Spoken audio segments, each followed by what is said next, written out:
January 6th, when I think back on that day, I remember a conversation with my wife early that morning who asked me, do you really think you need to go into the Capitol that day? I've seen the news reports. It looks like it could be dangerous. And what I told her was, look, the Capitol is probably the most secure building in the United States of America. There's armed police officers at every corner of the building. Um, it's very difficult to get in there without any sort of ID. And that's what I was thinking, even though we had heard all of these reports and sort of warnings that there could be signs of violence. The DC mayor had mobilized the National Guard. She warned residents to avoid the downtown area and the Capitol area. DC police put out a bulletin asking lawmakers to use the tunnels in the days leading up to January 6th, the sort of secure tunnels that connect the different buildings to the Capitol itself. And so there were some small signs, but as I told my wife that day, look, this is really the most secure place in America, and I don't think there will be any problems. Of course, we were all proved extremely wrong that day when the events unfolded as they did. But there were also other conversations in the days leading up to January 6th. In fact, the night before January 6th, this would have been January 5th, I ran into Congressman Jerry Connolly, a Democrat from Virginia, who said on the record that Trump was inciting violence by contesting and trying to overturn the election, and that Republicans were inciting violence. And those words didn't quite resonate with me at that time. We did include them in an article that appeared at 6 a.m. on the morning of January 6th. But a lot of those warnings, in retrospect, were unheeded. People were sort of sounding the alarm bells, like Jerry Connolly, like some other Democratic lawmakers who were having conversations with the Capitol Police. But those warnings were going unheeded. And as a result of it, the tragedy occurred at the Capitol as it did. A certification of the electoral votes is a pretty mundane process. In fact, I don't believe in my 10 years covering Capitol Hill that I had ever sat through one before. But because the president of the United States at that time, Donald Trump, was leading the charge in trying to block the certification of Joe Biden's victory, that made it a news story. And the fact that he had all of his top allies at the Capitol who were ready to contest the election results and raise objections to the electoral results in various states, Arizona, Pennsylvania, to name a couple of them, made it a significant story. And that's why so many reporters wanted to be in the Capitol that day. Normally, I think we would not have seen such a big turnout. And there also were COVID protocols. So people were asked, to stay home if you could. Lawmakers normally would have brought family members to the Capitol. I think fewer of them did because of the COVID pandemic. And so I remember a conversation I ran into shortly before the 1 p.m. proceedings began. I ran into Senator Josh Hawley, who was wandering around the House side of the Capitol where things were about to kick off, and had a conversation with him, not really understanding the significance of Hawley's role in the grand scheme of things. But what he told me was he planned to raise an objection in the state of Pennsylvania later that day. He said at least 3 states would be objected to, and he was surrounded by reporters. What we didn't realize was that earlier that day he had gone out to see some of the pro-Trump rioters, we didn't know they were rioters at that time, and had raised a fist. And there's that now infamous, iconic picture of Howley raising his fist in support of the pro-Trump people who were outside the Capitol protesting at that time in a non-violent way. Later, of course, it would become a violent riot. But I certainly remember that conversation and still have the recording on my phone of that interview with Josh Hawley. You know, before the 1 p.m. proceedings began, I actually went out. I guess this would have been looking out the windows on the east side of the Capitol, which is the side of the Capitol where we spend most of our time. And I saw some Trump supporters gathering. They had flags. There were probably, I would say, dozens of them gathering there. They were chanting things. They were protesting behind some bicycle racks that had been set up to push the perimeter of the Capitol out a little bit further. And at that time, I said, oh, you know what? There don't appear to be that many protesters. We were expecting hordes of people. What I didn't realize at that time was that there were literally thousands upon thousands of protesters on the other side of the Capitol, the front side of the Capitol that faces the Washington Monument. They had been at the Trump rally at the White House, at the Ellipse. They were starting to make their way over to the Capitol building itself, walking down the various streets. And so that was something that most people don't look out on the west side of the Capitol. The windows are hard to see. And so a lot of people didn't have a great vantage point about what was about the wave of people that was about to hit the Capitol.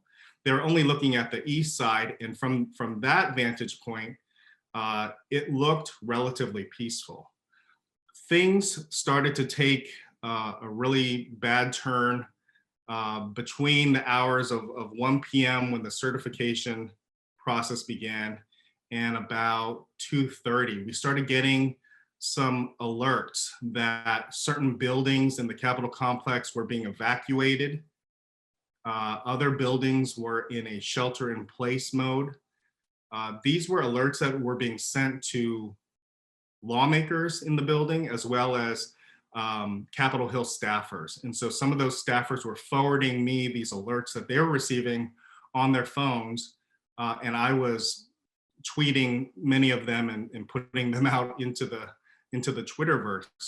And so we didn't quite understand what was happening. There were a lot of rumors. There were rumors that some of the buildings had been breached, and therefore people needed to shelter in place. But it really was, I would say, sort of that idea of the fog of war, where you're hearing a lot of stuff and you don't quite know what's true because you can't see it with your own eyes. And so it's all sort of hearsay.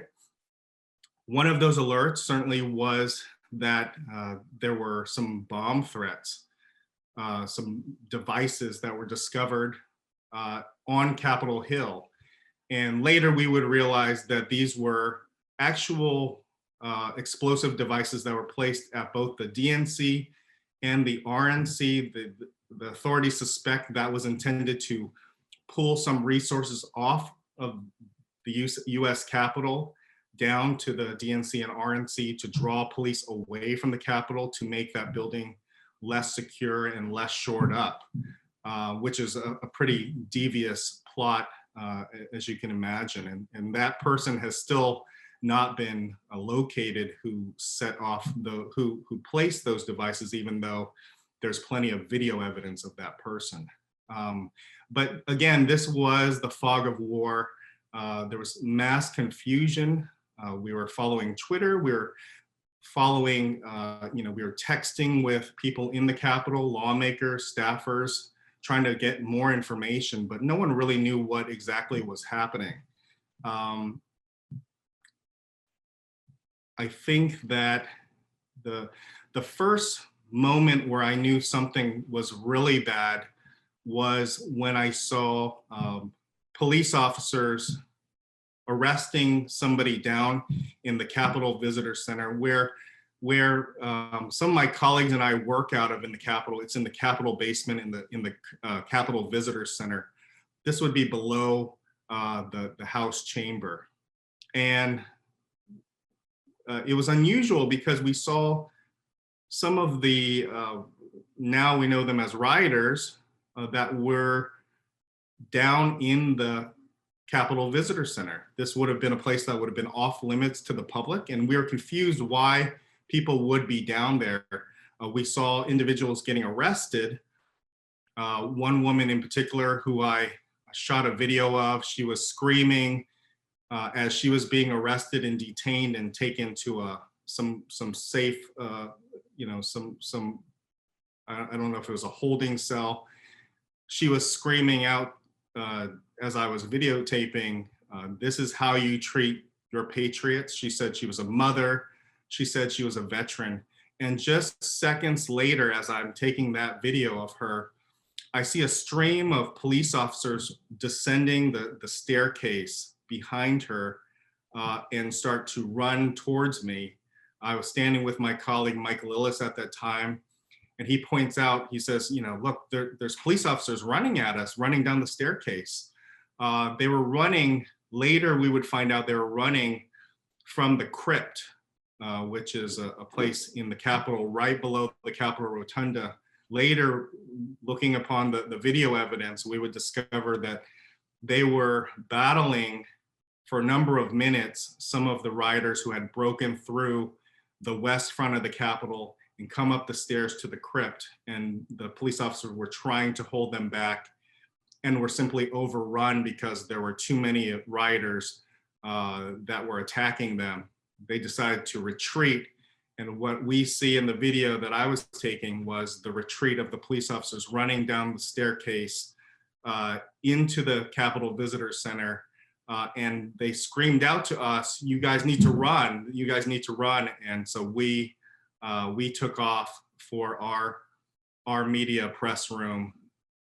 And I'm not sure what happened to them after that, but it was a pretty dramatic moment. And there wasn't much time to think. We ran, we literally ran. You could see my video cut off instantly, and we ran down the hall. We sprinted because look, when the police officers are sprinting in retreat and yelling at you to run because something's coming down the stairs, that's not a time for you to question and hesitate. That was a moment where survival mode sort of kicked in and your adrenaline kicked in. And although we wanted to sort of document as much as we could what was happening, that's certainly why I pulled out my iPhone and started recording. There's a moment when you know that it's time to cut and run, and that was certainly that moment inside the Capitol. The second memory I have that really gave me an indication that things were pretty bad outside was one of our colleagues who sits in our room, Emily Brooks of the Washington Examiner, ran into our press room where we were hunkering down, and she was begging us, does anyone have any water? Does anyone have a bottled water? And I didn't understand what she was really asking about. Shortly thereafter, a police officer ran into our area as well, covering his eyes and really screaming out in agony. And apparently he had been either pepper sprayed or bear sprayed by some of the rioters in the eyes. We know from the video evidence that dozens of police officers were attacked in this way with some kind of irritant chemicals. We now know, I think, that pepper spray and bear spray were among those chemicals used to spray and try to blind some of the officers. And so this was one of the officers who, in retreat, had found his way to our room. And once he was given a bottle of water, he was just dousing his eyes out to try to get some of the irritants out of his eyes. And it was the closest we came, I think, to seeing the effects of what was happening upstairs outside of the Capitol. But again, there was a disconnect from where we were versus what was happening outside, because there were not a lot of cameras set up outside the Capitol, certainly not on the west front of the Capitol. Most of the action the media thought was going to be inside the Capitol with the certification proceedings. And so very few networks, I think, had cameras that were set up outside the Capitol. And it wouldn't be out until hours later, I think, where we would really see the scope of the attack on the Capitol, the devastation, the injuries that these police officers were suffering. We only saw a glimpse of it, or only experienced a glimpse of it when we were inside of the Capitol, in the Capitol Visitor Center, and in our little press room where we were hunkering down. As the attack was happening, as we were getting reports through either Twitter or through text messages personally to me from people inside the chamber, I was corresponding with one of my colleagues at the time, Julie Grace Brufke, who was our designated reporter in the House chamber, up in the press gallery, who was observing what was happening on the House floor.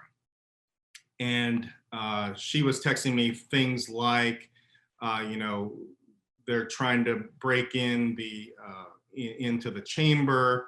We're on lockdown. We're hunkering down in the chamber. They've sealed off all of the doors, and we're unable to leave. They want us to stay in here. And so there was definitely a sense of panic as we were experiencing things downstairs in the basement of the Capitol. There were certainly people that were much more face-to-face with the rioters in the House chamber. Obviously, we know that there was a armed standoff in the House chamber, that people had barricaded furniture up against the doors to prevent the rioters from attacking the lawmakers on the House floor and the lawmakers who were up in the press gallery. The reason the lawmakers were up in the press gallery and in the, I call it the peanut gallery, but the gallery around the House floor on that second level, is because of COVID protocols. They did not want all 435 House members in the chamber because of COVID protocols. They wanted people to spread out, space out. And so they put some of the lawmakers up in the second floor in the gallery. And that's why some reporters were sort of mixing in with some of the lawmakers up there. Normally, lawmakers would not be up there. And in that case, once they had evacuated many of the lawmakers off the House floor and moved them towards a secure location, there were still lawmakers that were trapped on that second floor gallery. And they were trapped for quite some time. And there's plenty of amazing photojournalism of those lawmakers, how panicked they looked, how they were trying to get through that moment together. And of course, video of that moment when there is a fatal gunshot by a police officer who, in self-defense, was trying to prevent one of the rioters from climbing through one of the windows into the speaker's lobby. The reason why that speaker's lobby was so important is because that was, I think, in the police officer's mind, that was one of the last lines of defense before they could reach the lawmakers. If rioters were able to breach that window, breach those doors into the speaker's lobby, there really was nothing separating the rioters from the lawmakers. And so I think that's probably what was the rationale that police officer was using when he chose to use deadly force. It was sort of, in his view, the last line of defense before the rioters could breach the chamber and reach the lawmakers. The people, the lawmakers, reporters, by that time had been evacuated out of the House chamber. They had secured certain areas around the House chamber. They made a number of arrests. They were starting to push the rioters back away and managed to allow the lawmakers, and this would have been dozens, if not hundreds of people, probably dozens of them uh, to move into a secure area in the Capitol complex on the House side. Um, my colleague and I decided that we would continue to stay where we were. There wasn't a whole lot of police contact, but one police officer did come across our press room and was sort of surprised to see that there were reporters still working there, still in that section of the Capitol. And he asked what we were doing there. We said, this is our normal workspace.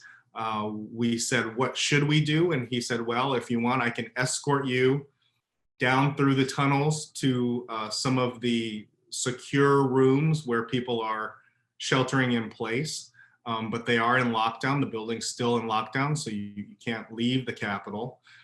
And we asked if we could stay where we were, if it was safe, and he sort of told us that, look, if you want to stay, you can stay, but you're going to be on your own. There's no one that's going to be monitoring you or keeping watch over you or protecting you. And so we made a call at that time that we would stay where we were in our media workspace, in our little gallery. It's a windowless, pretty pathetic looking room, but it had televisions where we could monitor what was happening. We could sort of come and go as we pleased. There seemed to be a determination in talking to lawmakers and texting with lawmakers that evening that they were going to come back into session. Obviously, one of the options would have been to just call it a night, to walk away, for everyone to go back to their homes, to sort of regroup, to sort of process what had happened at the Capitol that day. But there was a real determination from lawmakers in both parties, really. And as we later learned from the Vice President himself, Mike Pence, who knew it was important for Congress, for the country to see the certification of Joe Biden as the next president of the United States. To delay, I think, would have, in many of these lawmakers' minds, signaled a defeat, that the rioters, had won, had blocked the certification. And so there was a determination and a real urgency for these lawmakers to come back into session as soon as the building was secure. And remember that the building did face and experience some damage. I mean, there was broken glass everywhere. There were benches that were overturned in the building, doors that were broken through, statues that were defaced. And so lawmaker and the maintenance crews, you would imagine all of the different people that normally work in a Capitol, from food workers to maintenance crews to people who clean the Capitol, architect of the Capitol employees, the hundreds or thousands of people that call Capitol home and call it a workplace, they all had to flee just like and shelter in place just like we did. So the Capitol was in ruins, but the lawmakers decided that they needed to come back into session and to finish the certification of Joe Biden as president. And that process lasted well into the morning. I think they wrapped up around 3 or 4 a.m. I fortunately, because I wanted to get home to my wife and my 3 children, I was able to get out of the Capitol by about 11 p.m. I did not stay for the full certification, but the reason it took so long for me to get out of the Capitol was the entire building remained on lockdown with,